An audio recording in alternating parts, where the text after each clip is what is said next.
முயன்றால் முடியாதில்லை, முயலாவிட்டால் உனக்கென்று ஏதுமில்லை. வணக்கம், இது ட்ரெண்டிங் எக்ஸாம் தமிழ் சேனலுக்கு நான் என்ன வீடியோ உங்களோட ஷேர் பண்ணிக்க போகிறேன்னா, நம்ம டைட்டிலில் பார்த்த மாதிரி எஸ்எஸ்சி ஜேஇ அப்புறம் வந்து ரயில்வே ஜேஇ இந்த ரெண்டு எக்ஸாமுக்குள்ள பேசிக் டிஃப்ரென்ஸாக இன்றைக்கி வீடியோவில் உங்களோட ஷேர் பண்ணிக்க போகிறேன். இது வந்து இந்த எக்ஸாமை பற்றி பேசிக்காக வந்து டிஃப்ரென்ஸ் என்ன அப்படின்னு தெரியாத ஒரு சிலருக்கு கண்டிப்பாக யூஸ்ஃபுல்லாக இருக்கும்னு நினைக்கிறேன். ஃபஸ்ட்டு எஸ்எஸ்சி ஜேஇ இந்த எக்ஸாமை கண்டக்ட் பண்ணுறது யாருன்னு பார்த்தா ஸ்டாஃப் செலெக்ஷன் ஆஃப் கமிஷன் தான் கண்டக்ட் பண்ணுறாங்க. இது வந்து பார்த்தா நிறைய டிபார்ட்மெண்ட் வந்து இதுக்கு அண்டரில் இருக்குது.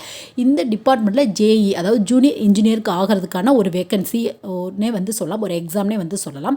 அந்த மாதிரி டிபார்ட்மெண்ட் என்னென்ன அப்படின்னு பார்த்தா நிறைய இருக்குது. ஒரு சிலதோட லிஸ்ட் மட்டும் என்னென்னு பார்த்தா central water commission, central public works department, military engineering service, border road organisation, central water and power research station, national technical research and organisation, இது மாதிரி நிறைய டிபார்ட்மெண்ட் வரும்.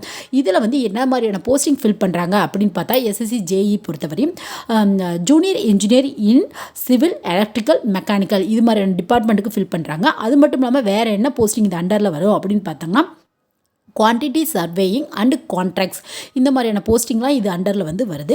நெக்ஸ்ட்டு வந்து ரயில்வேயோட ஜேஇ எக்ஸாம் இது வந்து கண்டக்ட் பண்ணுறது யார் அப்படின்னு பார்த்தா நேஷ்னல் ரெக்ரூட்மெண்ட் ஏஜென்சி வந்து கண்டக்ட் பண்ணுறாங்க.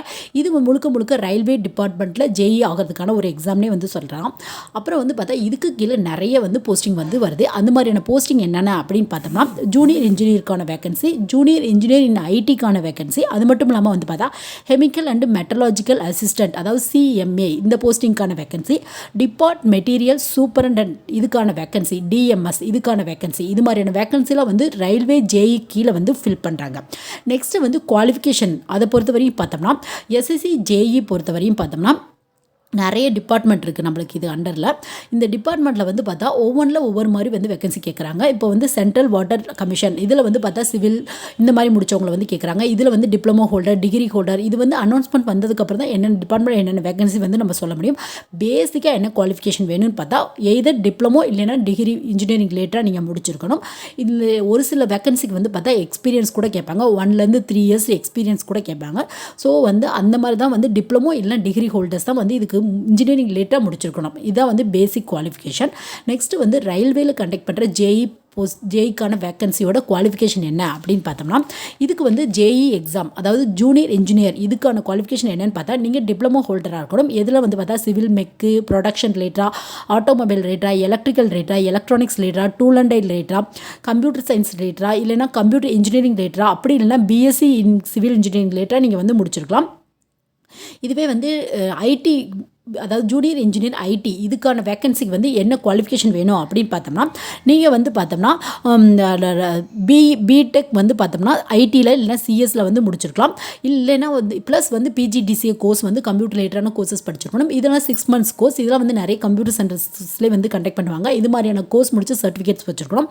அப்படி இல்லைனா வேறு என்ன மாதிரியான கம்ப்யூட்டர் கோர்ஸ் முடிச்சிருக்கலாம் பார்த்தா DOEACO பி கோர்ஸ் சர்டிஃபிகேட்கான இது வச்சுருக்கணும். அப்படி இல்லைன்னு பார்த்தோம்னா பிஎஸ்சி, பிசிஏ இது ரிலேட்டடான கோர்சஸ் வந்து நீங்கள் முடிச்சிருக்கணும்.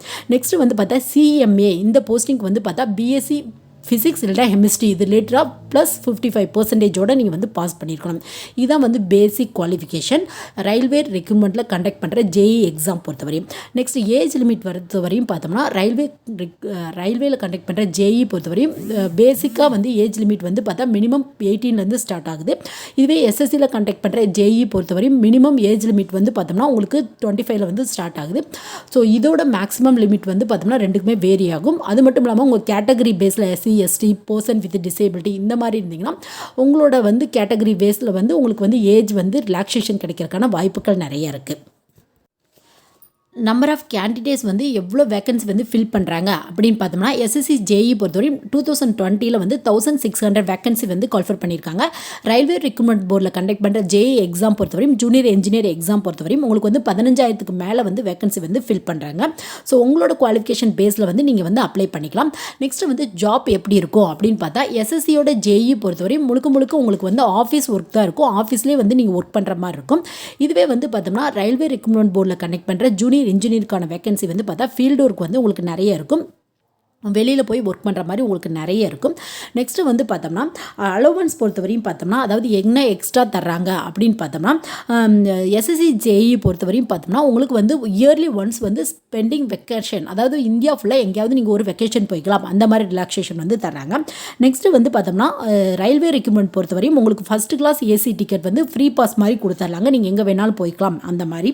நெக்ஸ்ட்டு வந்து பார்த்தோம்னா எஸ்எஸ்சி ஜேஇ இதோட போஸ்டிங் எங்கே போடுவாங்கன்னு வந்து பார்த்தோம்னா இந்தியாவில் வந்து எங்கே வேணாலும் போடுவாங்க. இதுவே ரயில்வே ரெக்ரூட்மெண்ட் பொறுத்தவரையும் ரீஜன் வைஸாக பிரித்து அதுக்கேற்ற மாதிரி நார்த்தன் சவுத்தன் இந்த மாதிரி பிரித்து அது பேஸில் வந்து உங்களுக்கு வந்து போஸ்டிங் வந்து போடுவாங்க. நெக்ஸ்ட்டு வந்து பார்த்தா எஸ்எஸ்சியோட ஜேஇயோட ப்ரொமோஷன் எப்படி இருக்கும் அப்படின்னு பார்த்தா உங்களுக்கு வந்து நீங்கள் எக்ஸ்ட்ரா படிக்கிறதுக்கான வாய்ப்புகள் நிறைய இருக்குது, அதுக்கான லீவ் கூட கொடுப்பாங்க. அது மட்டும் இல்லாமல் ப்ரொமோஷன் வந்து க்ரோத் கொஞ்சம் ஃபாஸ்ட்டாக இருக்கும். ரயில்வேல கம்பேர் பண்ணும்போது எஸ்எஸ்சியோட ப்ரொமோஷன் க்ரோத் வந்து கொஞ்சம் ஃபாஸ்ட்டாக இருக்கும். ரயில்வே பொறுத்தவரையும் உங்களுக்கு லிமிட்டட் க்ரோத் தான் கிடைக்கிறதுக்கான வாய்ப்புகள் இருக்குது. நெக்ஸ்ட்டு வந்து பார்த்தா எக்ஸாம் பேட்டர்ன், எந்த ஒரு எக்ஸாமுக்குமே போகிறதுக்கு முன்னாடி நீங்கள் தெரிஞ்சுக்க வேண்டியது எக்ஸாம் பேட்டர்ன். அப்போ தான் உங்களுக்கு ப்ரிப்பரேஷன் பண்ணுறதுக்கு ஈஸியாக இருக்கும். ரயில்வே பொறுத்தவரையும் உங்களுக்கு டிபார்ட்மெண்ட் சப்ஜெக்ட்ஸ்லாம் ரொம்ப வரதுக்கான வாய்ப்புகள் இருக்கலாம். பட் எஸ்எஸ்சி பொறுத்தவரையும் உங்கள் டிபார்ட்மெண்ட் பேஸில் ஒரு பேப்பரே வருது, அதாவது ஒரு டயர் எக்ஸாமே உங்களுக்கு வந்து உங்கள் டிபார்ட்மெண்ட் பேஸில் வருது. அது மாதிரி வந்து எஸ்எஸ்சியோட எக்ஸாம் பேட்டர்ன் என்ன ஜேஇயோடது அப்படின்னு பார்த்தோம்னா இதில் மொத்தம் வந்து உங்களுக்கு 2 ரவுண்ட் இருக்குது பேப்பர், அதாவது 2 பேப்பர் இருக்குது. பேப்பர் 1ல் வந்து பார்த்தோம் உங்களுக்கு general intelligence question, reasoning question, GK and general engineering. General engineering எது ரிலேட்டடாக வரும்னு பார்த்தோம்னா உங்களுக்கு சிவில், ஸ்ட்ரக்சரல், எலக்ட்ரிக்கல், மெக்கானிக்கல் இது ரிலேட்டடாக ஜென்ரல் இன்ஜினியரிங் அப்படிங்கிற ஒரு பேப்பர் வந்து கால்ஃபர் பண்ணுறாங்க. இது வந்து நம்பர் ஆஃப் மார்க்ஸ் வந்து பார்த்தா 200, நம்பர் ஆஃப் கொஸ்டின்ஸ் வந்து 200 கொஸ்டின் வருது. இது வந்து உங்களுக்கு முழுக்க ஆன்லைன் எக்ஸாம், அதாவது மல்டிபிள் சாய்ஸ் கொஸ்டின் கேட்பாங்க, நீங்கள் ஆன்லைனில் வந்து மார்க் பண்ணுற மாதிரி இருக்கும். 200 கொஸ்டின், 200 மார்க்ஸ், 2 ஹவர்ஸ் டைம் தராங்க. இதுவே பேப்பர் 2 பொறுத்தவரையும் உங்களுக்கு வந்து ரிட்டன் எக்ஸாம், ஆஃப்லைன் எக்ஸாம், ஒரு பேப்பர், அதாவது நீங்கள் வந்து எந்த டிபார்ட்மெண்ட்டோ அது ரிலேட்டடாக சிவிலாக இருந்தால் சிவிலுக்கு ஏற்ற மாதிரி, மெக்கானிக்கலாக இருந்தால் மெக்கானிக்கல், இதுவே எலக்ட்ரிக்கலாக இருந்தால் அதுக்கேற்ற மாதிரி நீங்கள் வந்து சூஸ் பண்ணிக்கிற மாதிரி இருக்கும். இதுக்கு வந்து பார்த்தோம்னா உங்களுக்கு 300 மார்க்ஸ் வந்து கொஸ்டின் கேட்குறாங்க. டைம் வந்து பார்த்தா 2 ஹவர்ஸ் வந்து தர்றாங்க. இதுக்கு வந்து எந்த விதமான இன்டர்வியூமே இல்லை. நெக்ஸ்ட் ரயில்வேல கண்டக்ட் பண்ணுற ஜூனியர் இன்ஜினியர், இதுக்கான எக்ஸாம் பேட்டர்ன் என்ன அப்படின்னு பார்த்தோம்னா இதில் வந்து உங்களுக்கு 4 ரவுண்டுங்கிறாங்க. ஃபஸ்ட்டு 2 தான் வந்து ரொம்ப முக்கியம். இது ரெண்டுமே வந்து உங்களுக்கு முழுக்க ஆன்லைன். ஃபஸ்ட் ரவுண்ட் பொறுத்தவரையும் CBT 1ங்கிறாங்க, அதாவது கம்ப்யூட்டர் ப்ரிஃபரன்சி டெஸ்ட் அப்படிங்கிறாங்க. இது முழுக்க கம்ப்யூட்டர் பேஸ்டான டெஸ்ட். இதில் என்னென்ன டாபிக் வருதுன்னா maths, reasoning, general knowledge, general science பொறுத்தவரை ஃபிசிக்ஸ், கெமிஸ்ட்ரி இந்த மாதிரியான கொஸ்டின்ஸ்லாம் நிறைய வருது. இதில் வந்து பார்த்தா உங்களுக்கு டைம் வந்து பார்த்தா 90 நிமிஷம் வந்து டைம் தராங்க.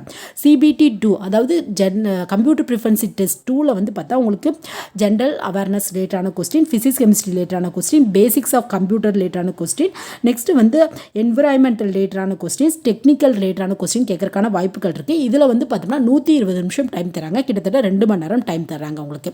அதுக்கப்புறம் உங்களுக்கு டாக்குமெண்ட் வெரிஃபிகை பண்ணி அது பேஸில் வந்து உங்களுக்கு கட் ஆஃப் போட்டு ஃபைனல் செலெக்ஷன் வந்து பண்ணுறாங்க. இதுலேயும் எந்த விதமான இன்டர்வியூமே இல்லை. ரெண்டுலேயுமே உங்களுக்கு எந்த விதமான இன்டர்வியூமே இல்லை. 2 எக்ஸாமே வந்து பார்த்தோம்னா இயர்லி ஒன்ஸ் வந்து கால்ஃபர் பண்ணுறாங்க.